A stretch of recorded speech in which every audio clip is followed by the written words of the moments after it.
Mas a pergunta a ser feita é: que anúncio é esse? Com qual propósito? Será que Deus está querendo mostrar, de fato, que Jesus está voltando?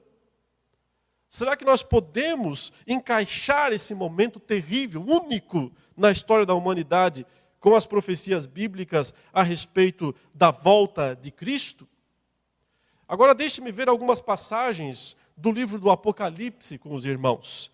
Gostaria que os irmãos abrissem, se possível, em Apocalipse capítulo 6 e lessem aí comigo os versículos 7 e 8. Nós estamos aqui em Apocalipse 6, naquele momento em que o Cordeiro, Jesus Cristo, está abrindo os selos do livro que ele recebeu do Pai e que representa o domínio dele sobre céus e terra. Nós entendemos que quando Jesus subiu aos céus, depois de ter sido morto na cruz e de ter ressuscitado vitoriosamente, ele foi aos céus e recebeu o trono, a majestade, o governo. Ele disse: eu recebi toda a autoridade sobre os céus e a terra. Esse livro que ele toma da mão direita do Pai simboliza esse momento em que ele foi coroado nos céus, reconhecido nos céus como Rei dos Reis e Senhor dos Senhores. Então ele passa a abrir os selos do livro. E cada selo cumpre eventos na terra. E note o que cumpre, quais são os eventos do quarto selo. O verso 7 diz: quando o Cordeiro abriu o quarto selo, ouvi a voz do quarto ser vivente dizendo: vem. E olhei, e eis um cavalo amarelo, e o seu cavaleiro, sendo este chamado Morte. E o inferno o estava seguindo. E foi-lhes dada a autoridade sobre a quarta parte da terra, para matar a espada, pela fome, com a mortandade e por meio das feras da terra. Então notem que um dos 4 instrumentos de morte aqui, de destruição do quarto cavaleiro, é descrito como mortandade. Espada é uma arma, né? Fome é a falta de alimento, as feras são as bestas, mas mortandade é um termo que aponta para enfermidades, pestes. Então, pestes variadas são um dos instrumentos, sem dúvida, do quarto cavaleiro de Apocalipse para julgar o mundo. Mas isso daqui não é um evento relativo ao fim dos tempos. Isso daqui é o que está acontecendo desde o momento em que Jesus subiu aos céus e pegou o livro e começou a abrir os seus selos. Então, são coisas que têm acontecido ao longo de toda a história, desde que Jesus ressuscitou e começou o seu reino celestial, o seu governo. São atos da justiça de Deus sobre este mundo, em grande medida porque este mundo recusa a pregação do Evangelho. Nós interpretamos o primeiro cavaleiro, o branco, como sendo a vitória da pregação do Evangelho em todo o mundo. Mas nem todos aceitam, recebem o Evangelho e, portanto, trazem consequências mortais para si mesmos ao recusar a pregação do Evangelho. Então, esse sinal é genérico demais, no meu entendimento, para aplicar ao coronavírus. Ou se nós entendermos que ele é apenas mais uma dessas doenças usadas por Deus ao longo das gerações, ao longo da história, para mostrar sua ira, para mostrar sua justiça. Mas esse sinal aqui, do quarto cavaleiro, não é um sinal da vinda iminente de Cristo. Antes, é um sinal do juízo de Deus contínuo sobre o mundo, para que os homens em todas as gerações, em todas as épocas, se arrependam e busquem a salvação em Cristo Jesus. Mas e quanto aos outros textos de Apocalipse que mencionam doenças, pragas, destruições? Será que o coronavírus pode se encaixar com algumas dessas outras descrições de Apocalipse? De fato, meus irmãos, em pelo menos 2 momentos em Apocalipse, nós vemos 2 séries de 7 que trazem destruições terríveis sobre o mundo. São as 7 trombetas do Apocalipse, que estão entre os capítulos 8 e 11, e as 7 taças, ou flagelos, que estão todas lá só no capítulo 16. E se você ler o capítulo 16, versículo 1, veja essa passagem, Apocalipse 16, verso 1, o primeiro flagelo é um tipo de enfermidade, sim. Veja o que diz a palavra. Ouvi, vinda do santuário, uma grande voz dizendo aos 7 anjos: ide e derramai pela terra as 7 taças da cólera de Deus. Saiu, pois, o primeiro anjo e derramou a sua taça pela terra, e aos homens portadores da marca da besta e adoradores da sua imagem sobrevieram úlceras malignas e perniciosas. Então observe, aqui está claramente uma terrível doença derramada sobre o mundo pela primeira taça, ou a primeira dos grandes flagelos julgadores, né, de Deus sobre o mundo. O anjo derrama essa taça da ira. O sentido da taça é realmente um recipiente cheio da ira de Deus.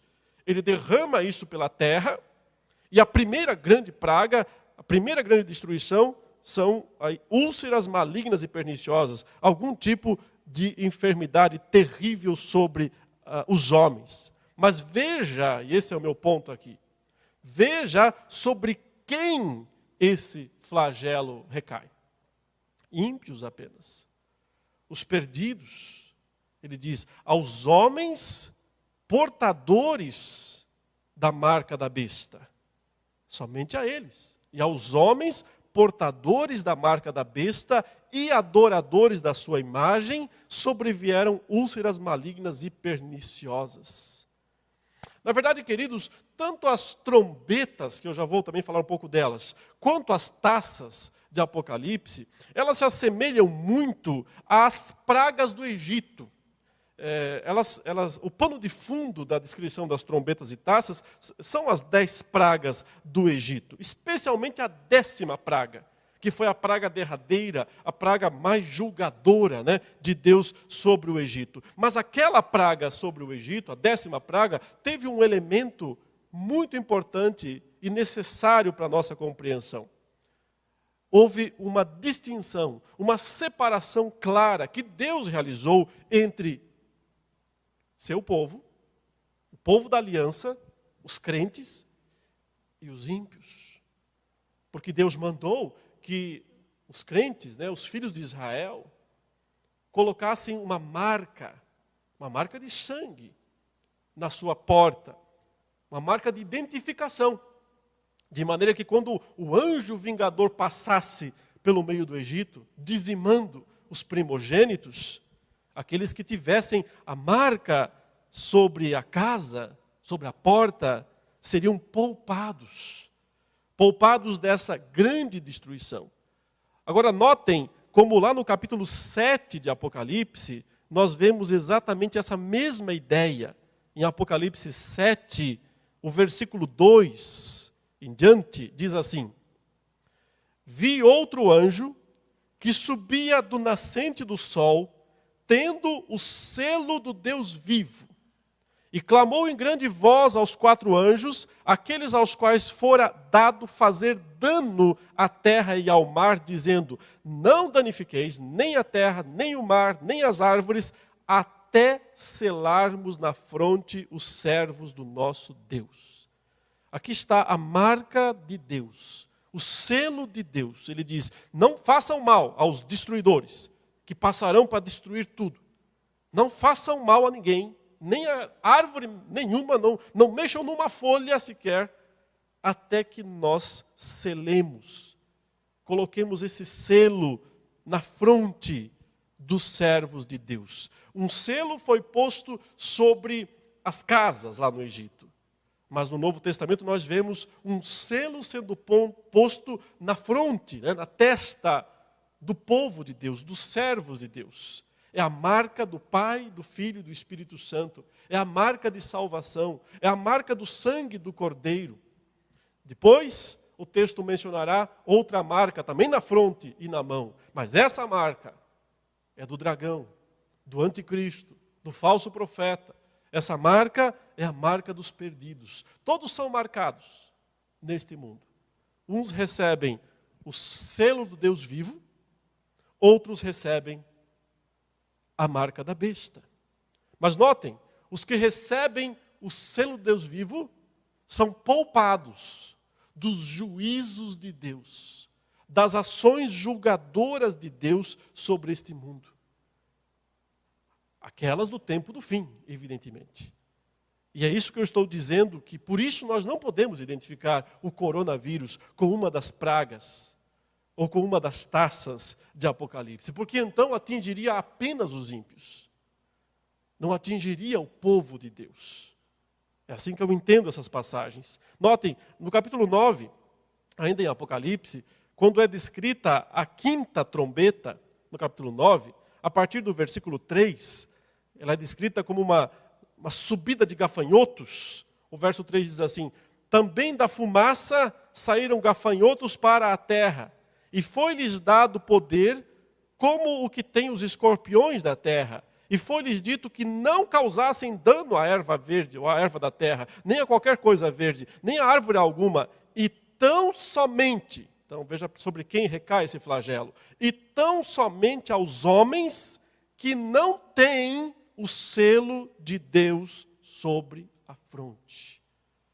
Sobre essas pessoas, os que não têm o selo de Deus sobre a fronte, é que recaem as terríveis pragas profetizadas em Apocalipse. Porque todas elas, as trombetas, as taças, são anúncios do juízo final, são anúncios do último dia, anúncios do momento do retorno de Cristo Jesus.